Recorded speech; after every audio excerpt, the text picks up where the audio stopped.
While sibling rivalry has been at the forefront of the women's game, the current men's climate is altogether different. If we wind the clock back, we will see where some of the foundations were laid by two of the most popular players of all time. 1975 gave us a final that captured the imagination of the tennis world. The world number one against the number two. The big talking, high-energy game from the All-American star of world tennis against the suave, cool, all-Aussie bloke. Jimmy Connors against John Newcombe. We finished up the year 1974. Jimmy was number one, I was number two, but we'd never played all year. And the only time we played was 73 at the US Open when I beat Jimmy in the quarters. So I thought, oh, no, that's it. I'm not going to go away at Christmas time again. I don't want to play the Open. And so I said, I'm not playing. And 10 days before the event, they rang me up and said, look, Jimmy Connors is definitely coming. Will you change your mind? And I said, if you guarantee me Jimmy's going to be there, put me down. I couldn't resist that challenge of I wanted Jimmy badly.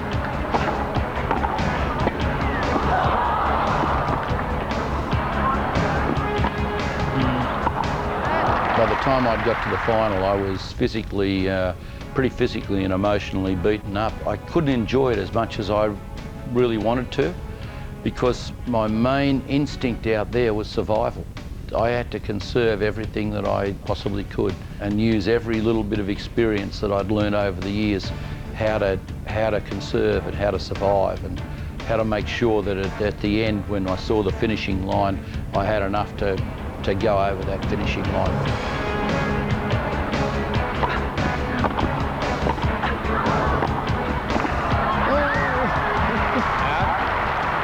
Then we went into a tie break in the fourth set.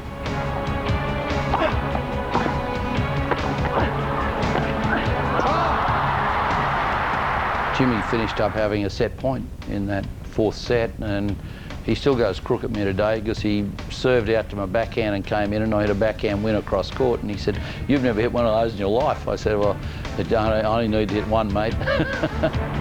Set point for Jimmy Connors.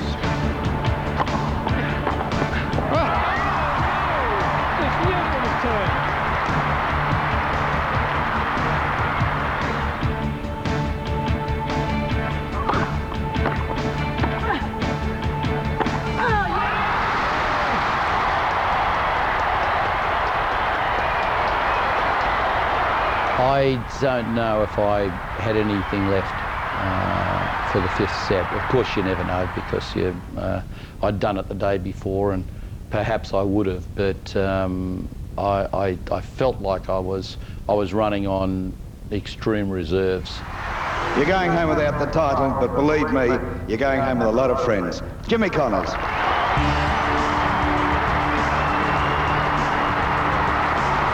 I wish Newcombe would have stayed home this year again. I'd go for 2 in a row, maybe. No, but you know, you can't win all the time. Why not, they say.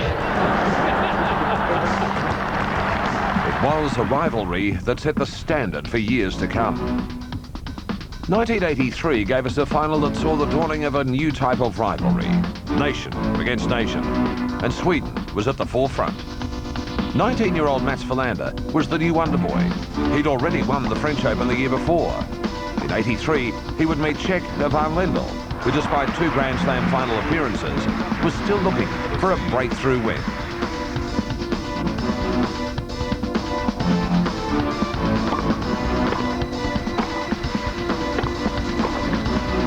I did have a hard time in that match because I did serve and volley on grass, both serves, and he was playing back. The courts played pretty dry, so he was getting pretty decent bounce, and he beat me handily. I didn't really know what to do. He was a very clever player. Never really gave you anything for free. You had to earn every point. You had to really either hit a winner or make him commit an error, and that's hard to do consistently, especially over 5 sets. I don't believe Mats had any weaknesses. He was very tough mentally, probably one of the tougher players mentally I ever played against.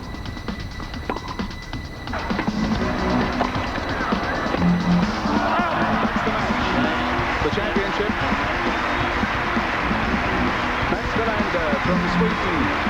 I really admired Mats Wilander, the way that he really inherited Borg's mantle, but he was always his own person, and he made that clear, I think, right from the beginning, without, you know, sort of yelling it out to the streets, that he was Mats Wilander, he wasn't Bjorn Borg. 2 years later, another young Swedish star pushed for his share of attention. Stefan Edberg played Lendl in a semi-final. For the Czech, there seemed to be Swedes at every turn. He'd already lost the French Open that year to Wilander. I enjoyed playing more against Mats than I did against Stefan. My conditioning was never really a problem, so playing Mats, I never felt that it will be a determining factor. And I could control the points a little more than I did against Stefan. Against Stefan, I had trouble controlling the points, and as any top player, I did prefer to control the points.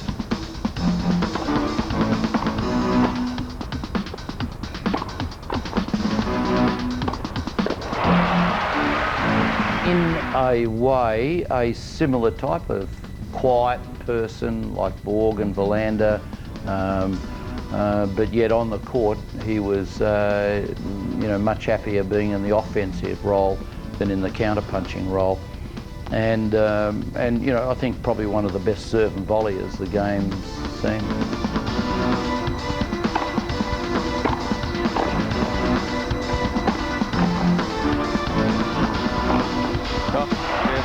Judged exactly right by Lendl on that occasion.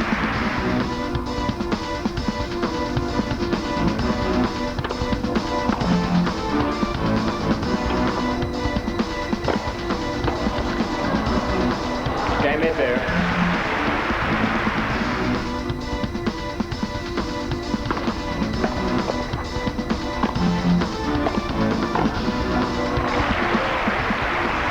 It wouldn't be the last time these two would play for high stakes down under. Stefan Edberg out as the world's #1. Edberg went on to beat Wilander in the final. It seemed the 80 showdowns were battles between three. But by 1987, another player and another country was woven into the web of intrigue. This time, Australia had a hero of its own, one who would take the fight to the Swedes on home turf. Pat Cash would make his first Grand Slam final, and the last to be played at the grass court cauldron of Kuyong.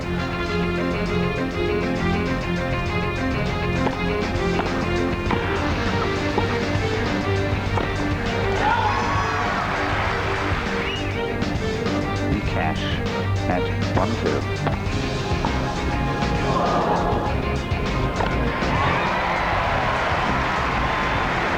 The first two sets, my shoulder, I just couldn't serve hard enough, and Edberg was just all over me. He really did just beat me up badly. And you know, the only thing I could do really was to hang in there and try and work my way into it, and hopefully he would cool down a little bit.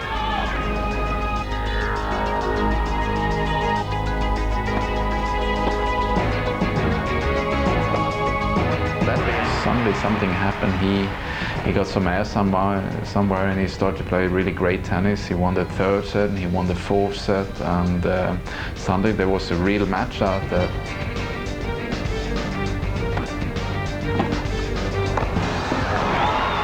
He got his momentum back and then started playing well in the fifth set, and as I said, despite the fact that I was, you know, I'd given 110% and I played probably as well as I could possibly play under the conditions, it was, you know, it's pretty painful at the end of the day to lose when you look like at one stage that, you know, I was well on top and I could walk through the last three sets. There was no place for sentimentality. Cash lost a gripping 5-setter to Edberg. The grass may have gone, but the seeds of patriotism had been planted, and Sweden now had a new challenger for the title. He was always a tough guy to beat because I knew I had to play some of my best tennis, and it could be frustrating because it's so tough to break his serve, so you really had to stay with him all the time. Hard work.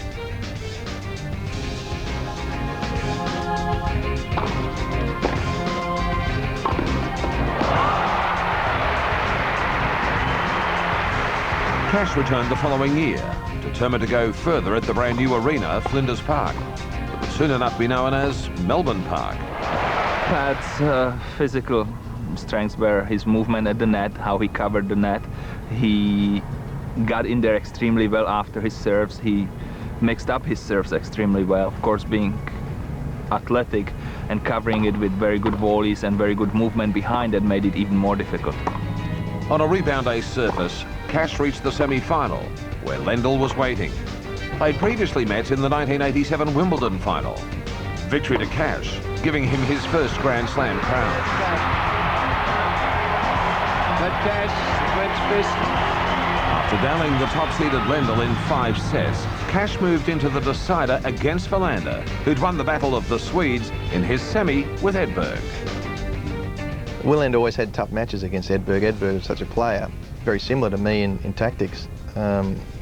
So for Wilander to beat Edberg, I knew he was going to be, he was in great form. So to the final. Could Cash take the money? Or could Wilander win his 3rd Australian crown in 5 years and make it 5 in a row for the Swedes? Their contest had an intriguing lead-up where Cash put friendship before results. I was the only person who had a private rebound ace court in their house, and I got a phone call saying, my dad got a phone call saying Mats Wilander wants to come out and play practice on the court the week before the Australian Open or during the tournament. And Dad said, what do you think? Do you want him to come and practice out here? And I said, well, look, if I end up playing, I'm going to play him in the final, and by that stage it doesn't really matter, is it? It's all going to be down to a few points in the match. So I said, yeah, look, Mats is a good guy, he can come along and play on my court. I'm not sure if I regret that decision or not.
Affected by rain delays, it came down to a 5th set.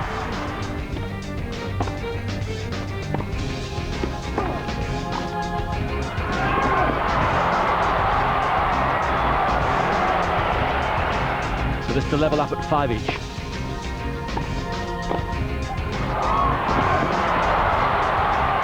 I remember seriously getting pumped up and the crowd just going absolutely crazy.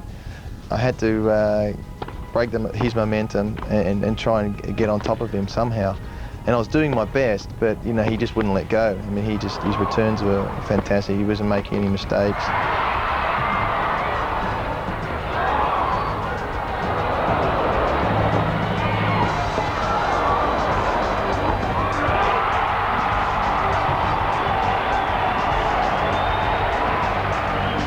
An unbelievable contest in which both players gave their all. In the end, Sweden spoiled the sense of occasion.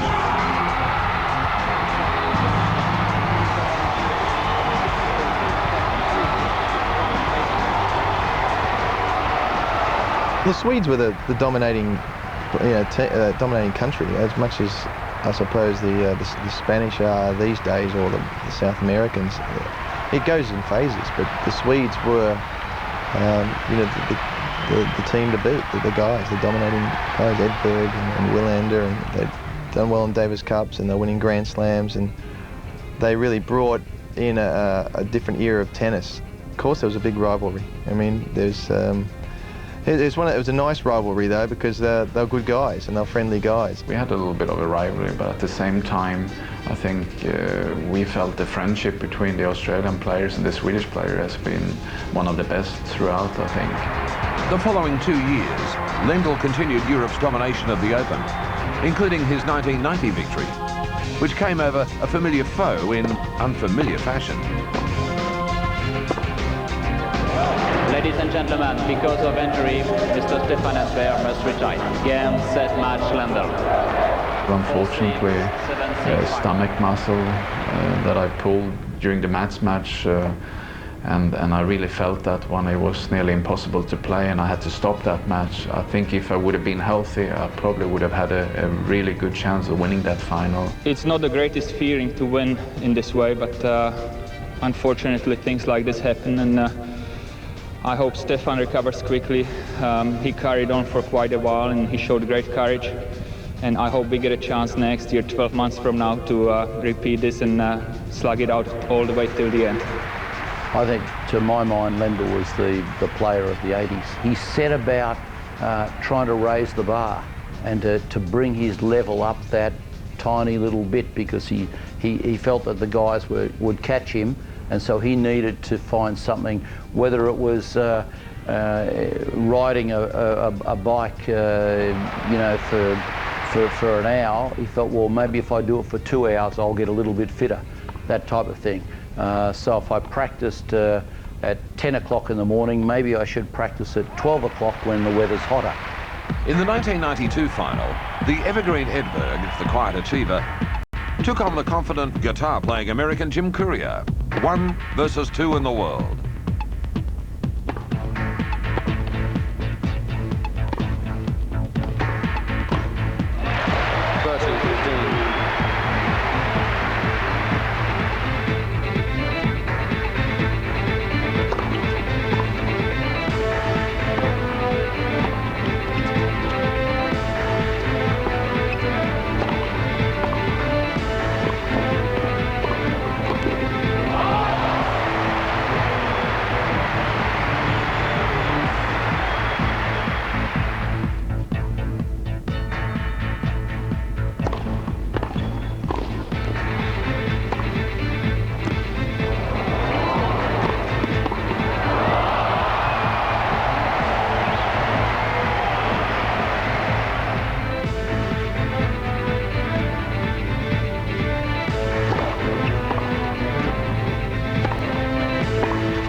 Quite a close match, but somehow he was just a bit stronger than I was in that final, and you know, he took control, I think, in the 3rd set, and that really made a difference.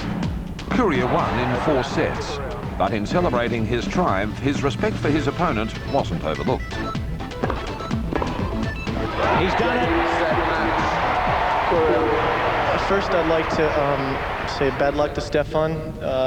He's had better days, surely, but he's a great champion, and he's the kind of champion that I hope to be someday.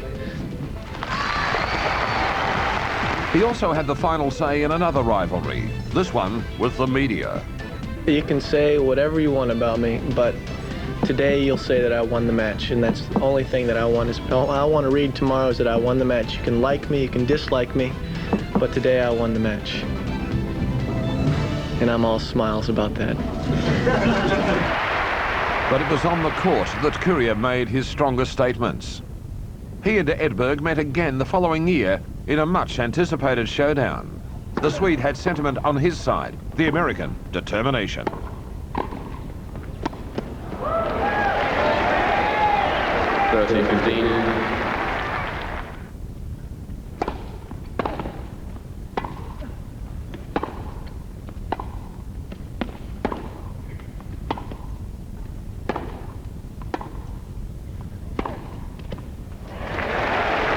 15 all.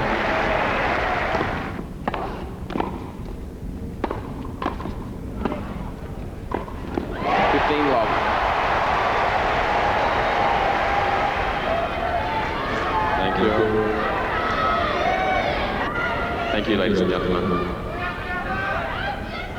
Quiet, please. Game, set, match, Korea. To play tennis out in that heat was nearly impossible, and I think he handled it a little bit better than I did, especially in the beginning because it was so hot.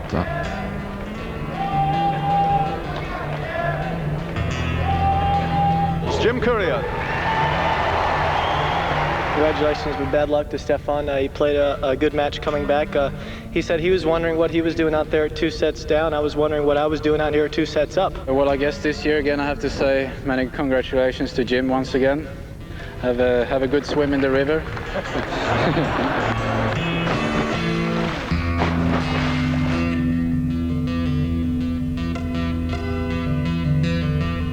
While Courier's matches against Edberg stirred the emotions, his encounters with Pete Sampras are the ones of legend.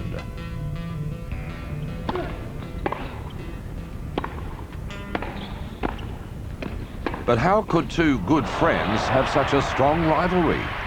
Emotions and circumstance provided the answer. In 1994, Sampras was #1 in the world, Courier #3. They met in the semi-final at Melbourne Park. Sampras won. He would eventually claim the title, but it seems so insignificant when compared with the following year's quarterfinal. Perhaps this match stands above any other in living memory. Not for the result, but in the meaning. In the lead-up, Sampras' coach Tim Gullickson was forced to fly home to the United States to receive treatment for a brain tumor.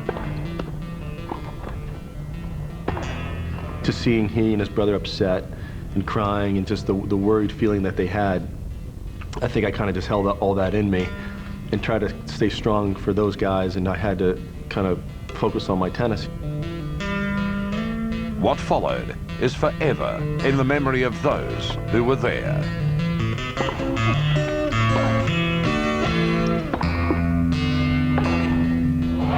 Got into the match and was playing okay, and Jim was just kind of toughing me out there for the first couple sets, 7-6, 7-6, and that's a tough place to come back from on that surface against someone as tough as Jim. And I just kind of hung in there, and it kind of broke through the third set, and in the fourth set I started playing a little better, getting some momentum. For whatever reason, in the fourth set I just kind of got overwhelmed with the emotion of what has happened in the past week, the emotion of the match.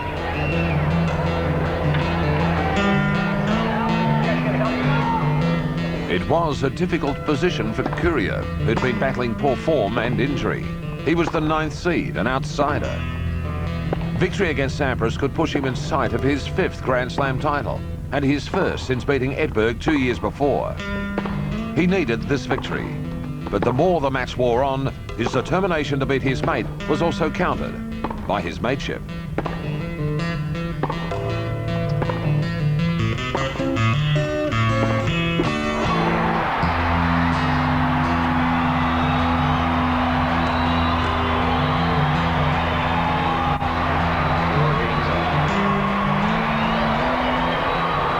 I certainly understood the circumstances that we were in. We had all had dinner together the night before with Tim and Tom before they left the next morning on a plane, which is not an usual situation. I wouldn't normally go have dinner with my opponents, but obviously in light of the situation, that was superseding anything that we were involved in from a competitive aspect.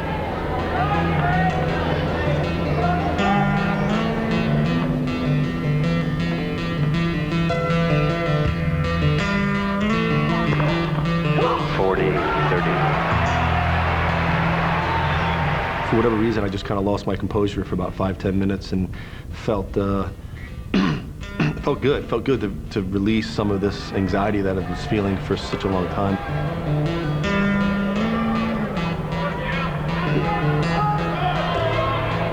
On the court, it was clear that Pete was torn because he wanted to compete, but he was shackled with way too much weight at that point. So it was challenging for me because I'm normally a pretty outwardly emotional person on the court, and I can, from an opponent's perspective, be perceived as aggressive at times with my emotion, and I certainly didn't want any of that. It was just a weird emotion that when you cry, it's like it's a physical thing that makes you actually feel good sometimes, and it did for me at that time. Just didn't expect to do it in front of thousands of people in the middle of a tennis match. Just kind of, I felt a bit exposed, I felt a bit vulnerable, I felt a little embarrassed after the fact.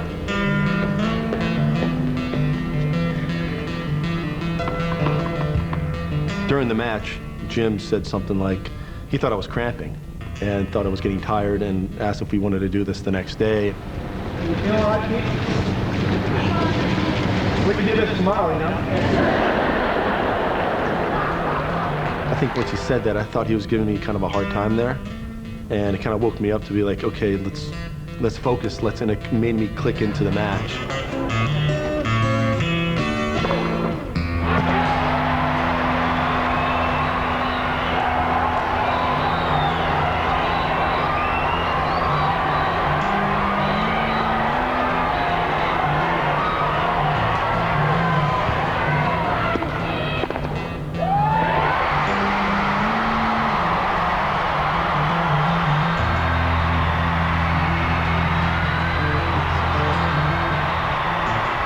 I thought that Pete really revealed himself to the tennis world that day in a way that would change the way that people saw him. Just an eerie time, an emotional time, and just a time I'll never, ever forget. Drained of his best, Sampras advanced to the final against Andre Agassi.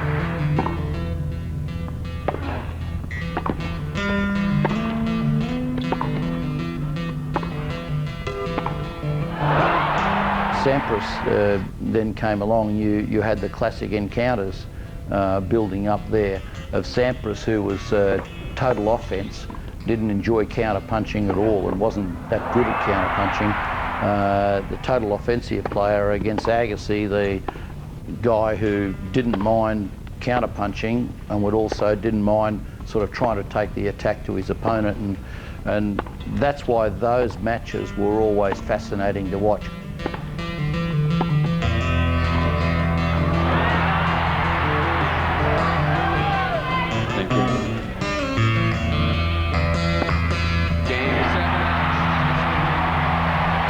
Agassi won in 4 sets, but in many people's eyes, Pete Sampras was still the champion.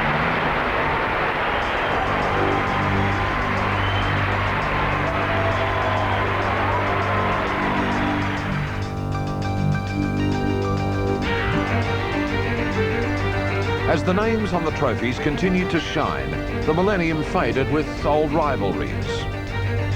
Among them, Agassi versus Sampras. 5 years after first meeting in an Australian Open final, they played each other again.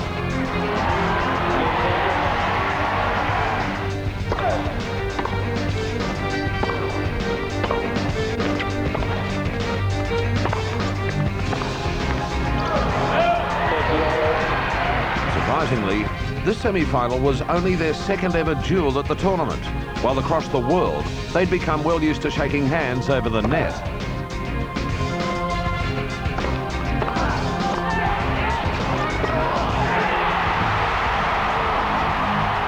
In all, they met in 5 Grand Slam finals, Sampras winning 4, but their semi-final encounter in Melbourne fell Agassi's way.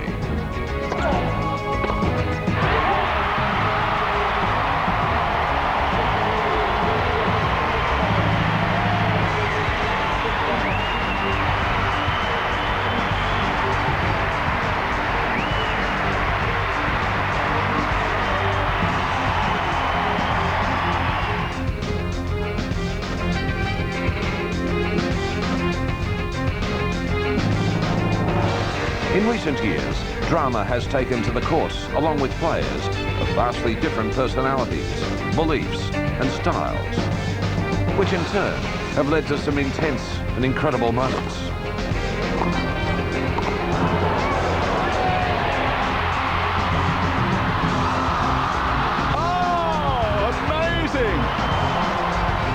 Federer, Safin, Hewitt, Roddick, Nadal, Nalbandian. Who knows which players will be the next great rivals? The certainty is that the list will continue to grow, as does the expectation.